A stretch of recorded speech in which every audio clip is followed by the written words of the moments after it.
உண்மையான அன்பு பாலைவனத்தில் உள்ள சோலை வனத்தை போன்றது. அன்பு மிகவும் சக்தி வாய்ந்ததாக கருதப்படுகிறது.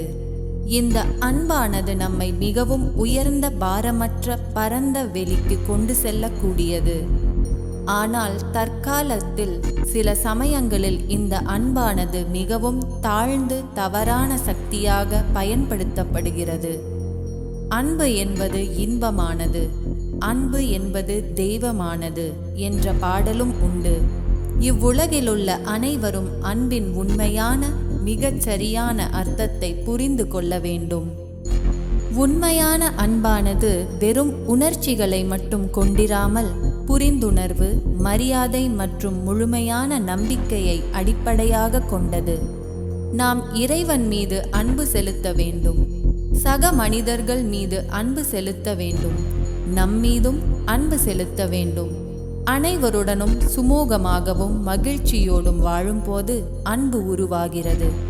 நம்மை நாம் நேசிக்க வேண்டும், நம் பகைவர்களையும் நாம் நேசிக்க வேண்டும்.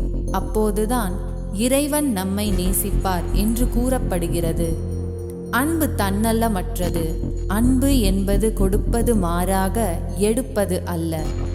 அன்பு உணர்ச்சிகளின் அடிப்படையில் திடீரென்று தோன்றுவதில்லை. அதே வேளையில் அது உடல் உணர்வுகளுக்கு அப்பாற்பட்டு ஆத்மா எனப்படும் உயிரில் உதயமாக கூடியது. நம்மிடம் இருக்கும் அன்பை மற்றவர்களிடத்தில் பரப்புவதன் மூலம் நாம் என்றும் புத்துணர்ச்சியுடனும் பிறரை கவரக்கூடியவராகவும் ஆரோக்கியமாகவும் வாழ முடியும். பெரும்பாலும் நாம் அன்பை பிறரிடமிருந்துதான் எதிர்பார்க்கிறோம். என் கணவர் என் மீது அன்பு செலுத்துவதில்லை, என் மனைவி என் மீது அன்பு காட்டுவதில்லை, என் பெற்றோர்கள் என் மீது அன்பு காட்டவில்லை, என் பிள்ளைகள் என் மீது அன்பு காட்டுவதில்லை என்று குறைபட்டு கொள்கிறோம். முதலில் நம்மீதே நாம் அன்பு காட்ட கற்றுக்கொள்ள வேண்டும்.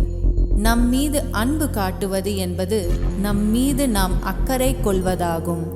நம்மீது அன்பு காட்டுவது என்பது நம்மீது நாம் கவனம் செலுத்துவதாகும்.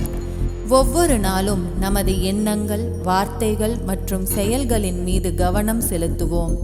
சுருங்கக் கூறின், நாம் எப்போதும் நமக்கு நண்பனாக இருப்போம். அப்போது நல்லவற்றையே சிந்திப்போம். கெட்டவை எதுவும் நமது சிந்தனைக்கு வராது. நமது செயல்களும் நன்மை பயக்கக்கூடியதாகவே இருக்கும்.